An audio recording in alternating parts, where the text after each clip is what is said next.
Assalamualaikum guys. Jadi sebelum korang proceed dengan video ni, korang tekanlah dulu butang like dengan butang subscribe. Okey? Jadi jom kita terus kepada videonya. Kita sambung lagi topik graf gerakan kita dengan menjawab soalan yang seterusnya. Masih lagi menyelesaikan masalah yang melibatkan sesuatu graf laju masa. Jadi soalannya adalah seperti yang berikut. Raja di bawah ialah graf laju masa bagi suatu objek dalam tempoh 20 saat. Objek itu bergerak dengan laju seragam selama 7 saat. Untuk yang A, nyatakan laju seragam objek itu. Okey. Laju seragam untuk graf laju masa merujuk kepada garis lurus yang mendatar. Jadi daripada graf kita ni, garis lurus kita yang mendatar hanya di sini sahaja. Jadi untuk dapatkan bacaan laju dia, kita dapatkan pada paksi Y kita lah, sebab paksi Y kita ni merujuk kepada laju, kalau paksi X untuk masa. Jadi laju seragam dia adalah 10 meter per saat. Tertulis je 10 meter per saat. Seterusnya untuk yang B, hitung nilai T. Okey, ni T kita. Okey, dia kata laju seragam selama 7 saat. Bukan maksud dia T ni sama dengan 7 Sebab kalau T ni sama dengan 7, maka laju seragam ni tempoh masa dia akan jadi 12 tolak 7 sama dengan 5. Sedangkan dia kata dekat kat sini laju seragam mestilah 7 saat. Jadi 12 mesti ditolakkan dengan 7. 12 tolak 7 sama dengan 5. Jadi T kita ni sama dengan 5. Okey. So tulis kat sini hitung nilai T kita sama dengan 5. Untuk yang C, diberi kadar perubahan laju objek itu dalam T saat pertama adalah 2 kali kadar perubahan lajunya dalam 8 saat terakhir. Cari nilai V. Okey, kadar perubahan laju maksud dia sama ada pecutan ataupun nyah pecutan. Cuma dekat sini dia kata kadar perubahan laju objek itu dalam T saat yang pertama. Nilai T kita dah tahu, iaitu sama dengan 5. Jadi maksud dia garis lurus kita yang menurunlah 5 saat yang pertama. T saat yang pertama iaitu 5 saat yang pertama. 2 kali ganda daripada kadar perubahan laju dalam 8 saat yang terakhir. 8 saat yang terakhir iaitu daripada 12 hingga 20. Sebab 20 tolak dengan 12 sama dengan 8. Okey, jadi cikgu labelkan sebagai A, B, C, D. Okey, dia lebih kurang macam ni lah. A, B adalah 2 kali CD. Ni nak bagi faham dulu, dapatkan gambaran dia. Jadi dekat sini apa yang kita buat adalah kita akan gunakan rumus kecerunan. Sebab cikgu dah pernah explain sebelum ni, kalau graf laju masa dia minta pecutan ataupun nyah pecutan ataupun nama lain dia kadar perubahan laju, maka kita akan gunakan rumus kecerunan. Okey, jadi nak gunakan rumus kecerunan, kita kena tahu koordinat-koordinat yang terlibat. Jadi untuk garisan AB ni, koordinat dia adalah pada A, koordinat dia sifar V. Untuk B pula, koordinat dia adalah 5, 10. Ingat T sama dengan 5, kita dah tahu. Untuk C, koordinat dia adalah 12, 10. Untuk koordinat D, ianya adalah 20 sifar. Okey, 20 sifar. Jadi kita cari dulu kadar perubahan laju untuk garisan AB ini dahulu. Jadi kita gunakan rumus kecerunan Y2 tolak Y1 per X2 tolak X1. Jadi cikgu anggap sifar V cikgu ni sebagai X2 dan Y2, manakala 5, 10 ni sebagai X1 dan Y1. Okey. Jadi apa yang berlaku adalah V tolak 10 per sifar tolak 5.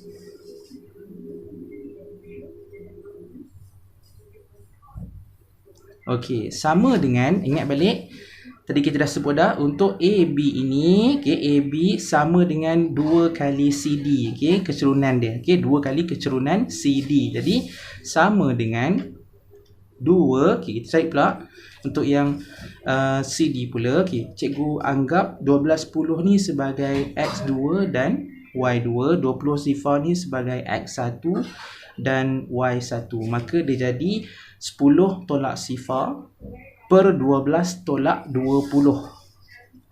10 tolak sifar per 12 tolak 20. 12 tolak 20. Okey, selesaikan. V tolak 10, tak boleh buat apalah. So V tolak 10. Sifar tolak 5 sama dengan negatif 5. Okey, 2 dalam kurungan 10 tolak sifar sama dengan 10 per 12 tolak 20 sama dengan negatif 8. Okey, jadi 2 dengan 8 kita boleh potong. Okey, ni jadi 4. Kita tulis balik V tolak 10 per negatif 5 sama dengan 10 bahagi dengan negatif 4, dia akan jadi negatif 5 per 2. Okay, sebab nanti 10 ni pun boleh potong juga. Okay, sini dah 4 tadi kan, so bahagi dengan sifar 2, so 10 ni akan jadi 5, 4 ni akan jadi 2. Sebab tu jadi negatif 5 per 2. Okay, lepas tu kita darab silang lah. Darab silang. Okay, darab silang. Okay, maka dia akan jadi 2V tolak 20 sama dengan negatif 5 darab dengan negatif 5, dia akan jadi 25. Okey, 2V sama dengan 25 tambah 20. 2V sama dengan 45. Jadi V sama dengan 45 bahagi dengan 2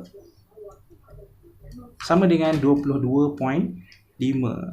Okey, jadi lepas dapat nilai 22.5 ni, kita tulis kat gambar rajah kita ni. Okay, jadi V kita adalah sama dengan 22.5. Jadi untuk C1 ni dah dapat dah jawapan dia, 22.5. Seterusnya, untuk Roman 2 ni, laju purata dalam meter per saat objek itu bagi keseluruhan gerakan dia. Laju purata rumus dia adalah jumlah jarak bahagi dengan jumlah masa. Jadi kalau untuk keseluruhan gerakan, kita akan ambil kira garis lurus yang menurun ni, garis lurus yang mendatar ini dan garis lurus yang menurun ini. Okey, jadi kita akan cari dulu jumlah jarak. Jumlah masa kita tahu dah. Okey, sebab keseluruhan gerakan ni mengambil masa 20 saat. Jadi isu ni sekarang adalah jumlah jarak. Jumlah jarak, okey, nak cari jarak untuk graf laju masa, kita kena gunakan rumus luas. Luas di bawah setiap garis lurus ni lah, bergantung pada bentuk dia apa. Okey, kalau yang tak tahu lagi macam mana nak tentukan bentuk tu, boleh tengok video cikgu sebelum ni. Kat sini cikgu nak macam pergi laju sikit lah. Okey, jadi untuk garis lurus AB ini, kalau kita perhatikan, bentuk dia adalah sebuah trapezium. Jadi kita gunakan rumus luas trapezium. Okey, sama dengan 1/2 darab dengan hasil tambah sisi selari. Luas trapezium jangan lupa ya, 1/2 darab dengan hasil tambah sisi selari darab dengan lebar trapezium tersebut. Jadi untuk hasil tambah sisi selari dia adalah ni cikgu labelkan lagi, tadi A, B, C, D, cikgu buat sini E. Okay, sini dah ada T, cikgu biarkan je T. Dan sini buat F. Okey, jadi sisi selari untuk trapezium ini adalah BT dan juga AF. Okey, AE. Okey, BT dan juga AE. Maka untuk BT ini panjang dia adalah 10. Okey, untuk AE panjangnya adalah 22.5. Maka dia akan jadi 10 tambah dengan 22.5 darab dengan lebar trapezium. Lebar trapezium yang ni, iaitu sama dengan 5. Okey, tambah dengan, kita cari pula jarak untuk garis lurus yang mendatar. Jadi kalau bentuk dia bentuk segi 4, iaitu luas segi 4 panjang darab lebar. Panjang dia sama dengan 10, lebar dia sama dengan 12 tolak 5, 7. Jadi 10 darab 7. Okey, tambah lagi dengan jarak untuk garis lurus yang menurun ini, yang terakhir ini. Jadi bentuk dia adalah bentuk segi 3. Jadi luas segi 3 adalah sama dengan 1/2 darab tapak darab tinggi. Tapak untuk segi 3 ini adalah 20 tolak 12, iaitu sama dengan 8. Tinggi segi 3 adalah sama dengan 10. Okey, daripada sini kita selesaikan. Okey, 22.5 tambah dengan 10 dia akan jadi 32.5. Okey, 10 dengan 7 dia akan jadi 70. Okey. 2 dengan 8 ni cikgu potong. Okey, bagi dengan sifar 2, sini akan jadi 4. Maka untuk keseluruhan ni 1 dan 4, 4 dan 10 adalah 40. Jadi sini akan jadi 40. Okey. Settle. 40, 70. Okey, sini kalkulator. Okey. 32.5 darab dengan 5 bahagi 2, 81.25 tambah dengan 70 tambah dengan 40. Okey, 81.25 tambah dengan 70 dan 40,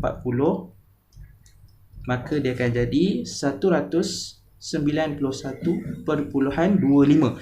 Tapi ini bukan jawapan akhir kita sebab apa yang kita buat ni baru kita cari dia punya jumlah jarak. Okey, untuk jumlah masa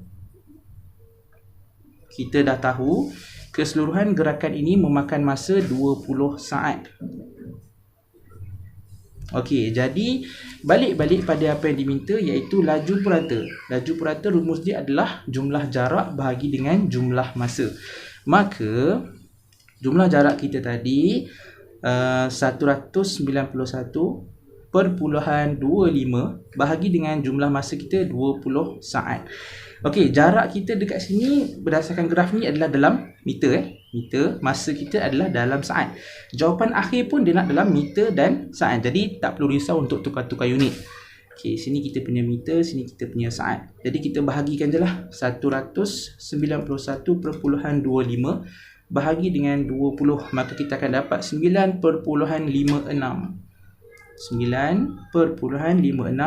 meter per saat. Okey, itu saja, siap settle untuk soalan ni. Okey guys, itu saja untuk video kali ini. Ini adalah video mungkin ketiga atau keempat, cikgu pun tak ingat, untuk seksyen menyelesaikan masalah yang melibatkan graf laju masa. Jadi kalau korang perhatikan, cikgu pergi agak laju sedikit untuk menjawab soalan ni. Jadi kalau ada antara kamu yang rasa macam kenapa macam ni, kenapa dapat bentuk ini apa semua, korang kena tengok video cikgu yang sebelum-sebelum ni, sebab cikgu takkan terus pergi laju untuk video pertama bagi sesuatu seksyen tu. Okey, macam ni pun dah video ketiga atau empat, cikgu pun tak ingat. Okey. Jadi terima kasih buat yang sudah menonton. Sampai jumpa lagi. Assalamualaikum.